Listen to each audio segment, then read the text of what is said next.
అందరికీ నమస్కారం friends. Material ఎలాగో దగ్గరకు వస్తుంది కదా! దాని డీటెయిల్స్ కూడా మీతో చెప్తే బాగుంటుందని చెప్పేసి తీసుకొచ్చాను. ఇక్కడ ఒక టాపిక్ ఉంది. నేను రాసాను. ప్రశ్నలు అన్నా. అంటే క్వెషన్స్. నేను అన్నాను కదా! ప్రతి వర్డ్‌ని ప్రతి సెంటెన్స్‌ని నేను తెలుగులో ట్రాన్స్‌లేట్ చేశానని చెప్పేసి. సెంటెన్స్ టు సెంటెన్స్ ట్రాన్స్‌లేషన్ ఉంది. తెలుగు ట్రాన్స్‌లేషన్. ఇక్కడ నేను హెడ్డింగ్ రాసాను ప్రశ్నలు అని. అంటే చెప్పే వాళ్ళకి కూడా చాలామందికి తెలుస్తుంది ఏంటి అంటే, టీచ్ చేసే వాళ్ళకి కూడా తెలుస్తుంది. అన్నీ తెలియాలని రూల్ ఏం లేదు కదా! నాకు అన్నీ తెలుసా? తెలియదు. తెలుసుకోవాల్సినవి ఎన్నో ఉంటాయి మనకి. అయితే కొంతమంది నేను 5 ఇయర్స్, 10 ఇయర్స్ నుండి టీచ్ చేస్తున్నాను కదా!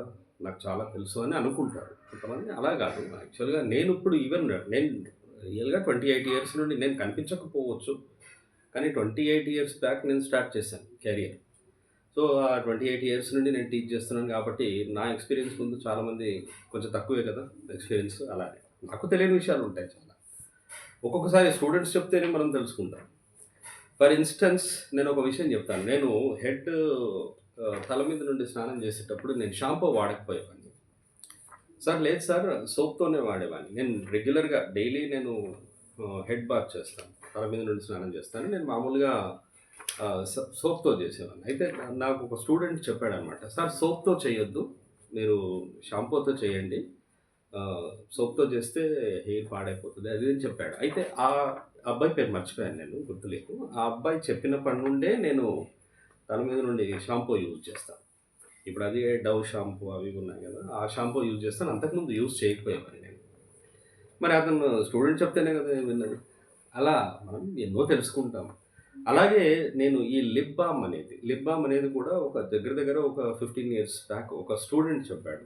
సార్ మెడికల్ షాప్‌లో లిప్ బామ్ అని ఉంటది.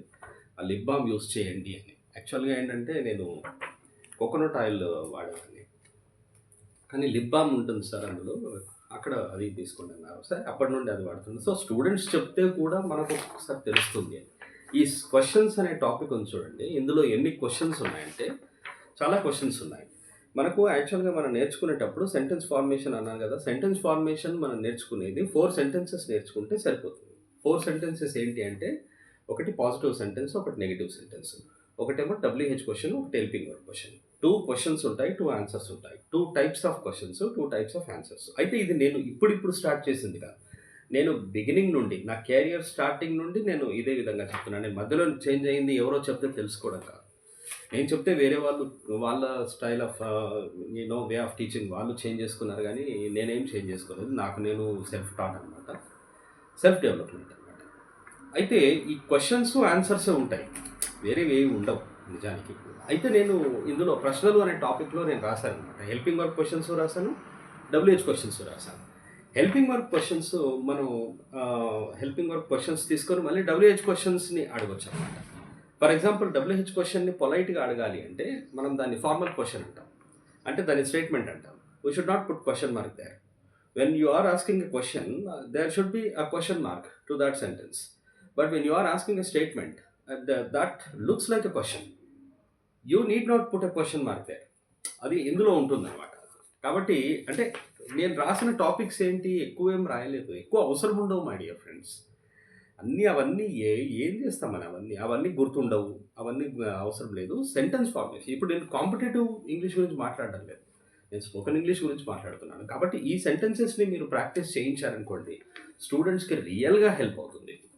ఇక ఎలాగైనా అందులోనూ ఇంకొకటేంటంటే ఎప్పుడైనా ఒకవేళ డౌటొచ్చింది, ఇక ఏమైనా ఉంది అంటే మాత్రం నా నంబర్ దొరకడం పెద్ద కష్టం కాదు. కాబట్టి మీకు ఈజీగా ఉంటుంది. నేను ఇక్కడే మన యూట్యూబ్ ఛానెల్‌ని కూడా యాక్టివ్ చేసేసి, ఇందులోనే నేను ఎక్స్‌ప్లెయిన్ చేస్తాను. ఆ వీడియోని నేను ఫేస్‌బుక్‌లో గానీ, యూట్యూబ్ ఛానెల్‌లో గానివ్వండి, అలాగే ఎలా వీలైతే అలా I will post my video on all these అనమాట. అలాగే అప్పుడప్పుడు గ్రూప్స్‌లో కూడా సెండ్ చేస్తూ ఉంటాను. కొంతమందికి గ్రూప్స్‌లో అందరూ అలో చేస్తారని కాదు. కొంతమంది ఒకవేళ నచ్చలేదు. ఇదంతా ఎడ్యుకేషన్ గ్రూపే. ఇప్పుడు నిన్న చూడండి నేనొకటి విన్నాను.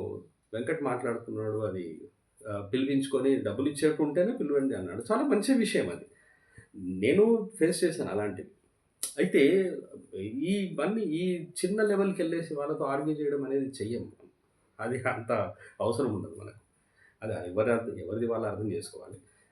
అది మనం ఇది సాల్వ్ చేద్దాం ఫ్యాకల్టీ ప్రాబ్లమ్స్ అంటే ఏమవుతుందండి? ఏం సాల్వ్ చేస్తారు? ఏముండదు. అవన్నీ సాల్వ్ చేసే విషయాలు అవన్నీ ఏముండవండి. ఎందుకు పనికిరాని విషయాలు. ఎన్నో ఉన్నాయి అలా. నేను చెప్పమంటే కొన్ని వేలు కాదు లక్షలు చెప్తాను నేను. అది మీరు వినుకుంటూ కూర్చోవాల్సిందే అంతే. ఆ విషయాలు చెప్పాల్సింది నేనే చెప్తాను. ఇది గ్యారంటీ. మళ్ళీ నేను స్టేట్మెంట్ చేంజే చేయను. నా నుండే తెలుస్తాయి చాలా విషయాలు. అవును సార్ ఇలాగైతే ఎక్కడుండదు అని అంటారు. ఓకేనా? సో, మెటీరియల్ ఎలాగైతే ఉందో మీరందరూ గూడా మీకందరికి గూడా హెల్ప్ అవుతుందని అనుకుంటున్నాననమాట. Okay. Thank you my dear friends.